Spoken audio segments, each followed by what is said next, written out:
Good evening, everyone. Sorry for my strange sounding voice tonight. I'm actually recovering from flu and pneumonia, but I couldn't stay in bed. I wanted to get some videos up. So I'm in my sick garb, if you will, but I still want to be able to record tonight and give you some content. So we're doing Chapter 6, Managing in the Global Environment. It's an exciting chapter as the environment that we live in changes every day and gets more interdependent, as we could see with the stock markets plunge in the past week due to the Chinese virus, the coronavirus, which is now no longer a Chinese virus. It's a global virus that's impacting everyone around us. I hope all will be well. So we will begin by discussing the objectives. We'll explain why the ability to perceive, interpret, and respond appropriately to the global environment is crucial for managerial success, differentiate between the global task and global general environments, identify the main forces in both the global task and general environments, and describe the challenges that each force presents to managers. Explain why the global environment is becoming more open and competitive, and identify the forces behind the process of globalization that increase the opportunities, complexities, challenges, and threats that face managers today. Discuss why national cultures differ and why it is important that managers be sensitive to the effects of falling trade barriers and regional trade associations on the political and social systems of nations around the world. Global organizations. An organization that operates and competes in more than one country. It is uncertain and unpredictable because of government issues, such as the stability of a government. If there is some sort of instability, there's a takeover. There's always stories where you see government topples and a rogue regime takes over, as we've seen in many instances. Also fluctuating interest rates, currency rates, all these things impact global management. The next slide, global environment. The set of global forces and conditions that operate beyond an organization's boundaries, but affects a manager's ability to acquire and utilize resources. Figure 6.1 discusses them. If we look at the general environment, we have technological, social, demographic, political, and economic forces. And in the task environment, which is closer to the organization, we have competitors, suppliers, customers, and distributors, and in the ensuing slides we'll be going into them more in depth. Task environment are the set of forces and conditions that originates with suppliers, distributors, customers, and competitors, and affects an organization's ability to obtain inputs and dispose of its outputs, influence managers daily. General environment, the wide-ranging global, economic, technological, sociocultural, demographic, political, and legal forces that affect an organization and its task environment. Suppliers, individuals, and organizations that provide an organization with the input resources that it needs to produce goods and services. This includes raw materials, component parts, and employees.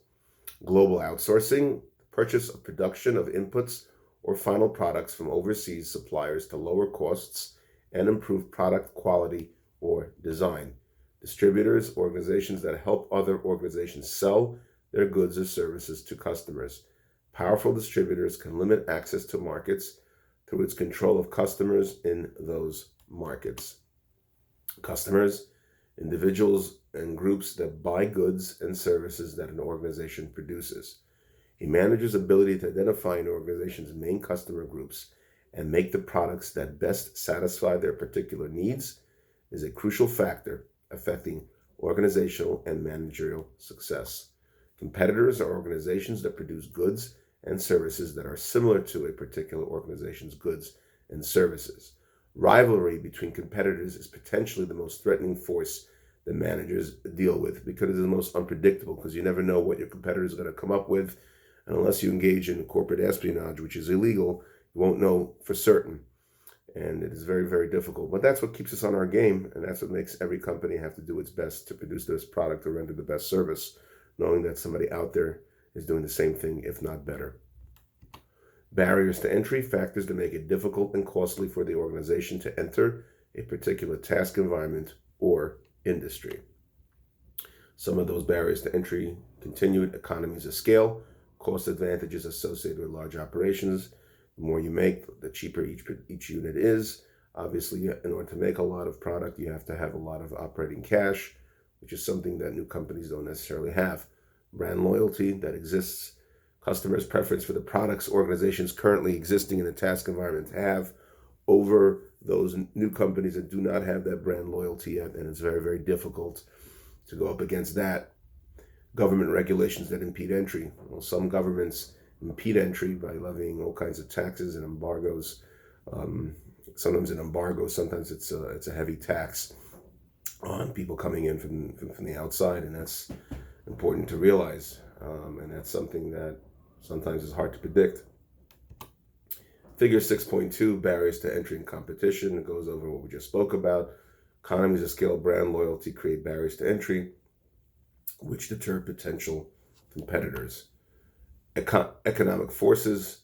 Now we're talking about the general environment, interest rates, inflation, unemployment, economic growth, and other factors that affect the general health and well-being of a nation or the regional economy of an organization. So those are some of the things, some I mentioned, but this is kind of I wouldn't say an exhaustive list, but a very, very good list, a list that has a great deal of information in it that talks about the economic forces that impact the health of a country.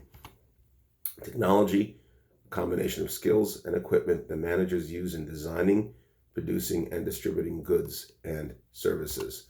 Technological forces, outcomes of changes in the technology that managers use to design, produce, or distribute goods and services.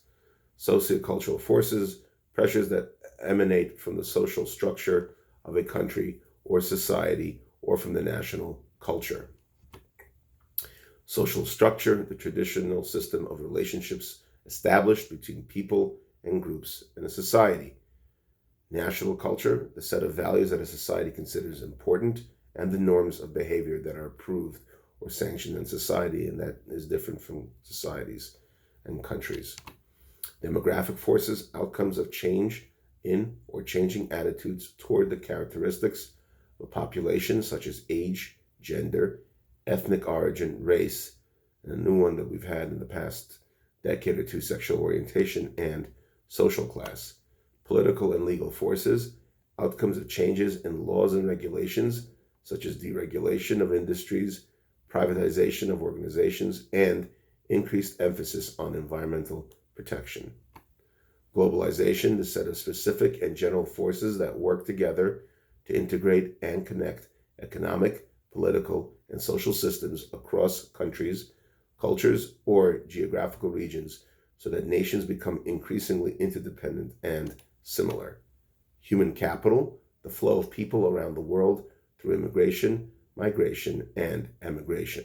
Financial capital, the flow of money, capital across world markets through overseas investment, credit, lending, and aid. Resource capital, the flow of natural resources, parts and components between the companies and countries such as metals, minerals, lumber, energy, food products, microprocessors, and auto parts. Political capital, the flow of power and influence around the world using diplomacy, persuasion, aggression if necessary, and force of arms, something that we want to avoid, to protect the right or access of a country, world region, or political bloc to the other forms of capital.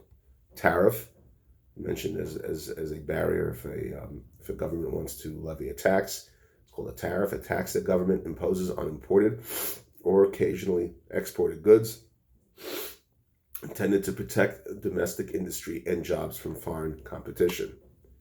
Example is U.S. ITC, the United States International Trade Commission, is an independent quasi-judicial federal agency with broad investigative responsibilities in matters of trade. The Commission also serves as a federal resource where trade data and other trade policy-related information are gathered and analyzed. You can click on the live link to see further information. GATT, Free Trade Doctrine, the idea that if each country specializes in the production of the goods and services that it can produce most efficiently, this will make the best use of global resources and will result in lower prices. Declining barriers of distance and culture, Unilever. Distance markets were essentially closed because of the slowness of communication over long distances. Culture, Language barriers and cultural practices made managing overseas business difficult. Change in distance and communication, improvement in transportation technology, and fast, secure communications have greatly reduced the barriers of physical and cultural distances. In the past 10 years, just look at all the improvements with cell phone technology, with the ability to, the WhatsApp, the addition of WhatsApp and platforms like that have changed the way that people communicate. I know that I could WhatsApp call someone and not necessarily incur the overseas phone charges. I could send videos. I mean, it's just amazing how all these things that used to stand in the way of business no longer exist. Effects of free trade on managers, lowering of trade barriers opened enormous opportunities for managers to expand the market for their goods and services, allowed managers to now both buy and sell goods and services globally, increased intensity of global competition, such that managers now have a more dynamic and exciting job of management. Values, ideas about what a society believes to be good, right, desirable, and beautiful, provide the basic underpinnings for notions of individual freedom, democracy, truth, justice, honesty, loyalty, love, sex, and marriage. Norms, unwritten informal codes of conduct that prescribe how people should act in particular situations and are considered important by most members of a group or organization. Folkways, mores. Mores are norms that are considered to be central to the functioning of society and to the social life, such as laws against stealing, adultery, things of that nature. Folkways, the routine social conventions of everyday life. Individualism, without talking about Hofstede's model of national culture. Individualism, a worldview that values individual freedom and self-expression and adherence to the principles that people should be judged by their individual achievements rather than their social background. Collectivism, a worldview that values subordination of the individual to the goals of the group and adherence to the principles that people should be judged by their contribution to the group. Power distance, the degree to which societies accept the idea that inequalities in the power and well-being of their citizens are due to differences in individuals' physical and intellectual capabilities and heritage. Achievement orientation, a worldview that values assertiveness, performance, success, and competition. Nurturing orientation, a worldview that values the quality of life, warm personal friendship, and services and care for the weak. Then there's another aspect called uncertainty avoidance, the degree to which societies are willing to tolerate uncertainty and risk. Low uncertainty avoidance cultures are easygoing, value diversity, and tolerate differences in personal beliefs and actions. High uncertainty avoidance societies are more rigid and expect high conformity in their citizens' beliefs and norms of behavior. So I want to go back to power distance. In a sense, power distance is the distance between the poor and the rich. In countries like America, France, England, Germany, there are social programs that kind of bridge the gap. And that's very, very important because when we don't bridge the gap, you have abject poverty, such as in many of the Latin American countries, where the distance between the rich and the poor is vast.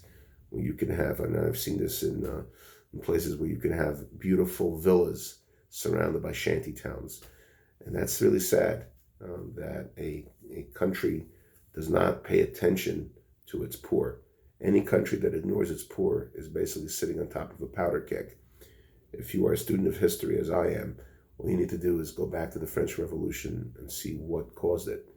Had France not been so greedy and taken care of its poor, who knows what the outcome would have been. Greed, avarice is never a good thing. Going back to long-term orientation and short-term orientation, Hofstede's model of national culture, slide 5 of 5. Long-term orientation, a worldview that values thrift and persistence in achieving goals. Saving is very, very important. Short-term orientation, a worldview that values personal stability or happiness and living for the present. Unfortunately, many in America don't have proper savings for the future and definitely adhere to this. Appendix 1, figure 6.1. Basically, this is the verbal version of it. In this graphic, there are three concentrics within the organization being the innermost circle. Out from that is the task environment, which includes competitors, distributors, customers, and suppliers. The outer circle is the general environment that includes technological forces, sociocultural forces, demographic forces, political and legal forces, and economic forces. Thank you so much for joining tonight and for listening. Have a good evening.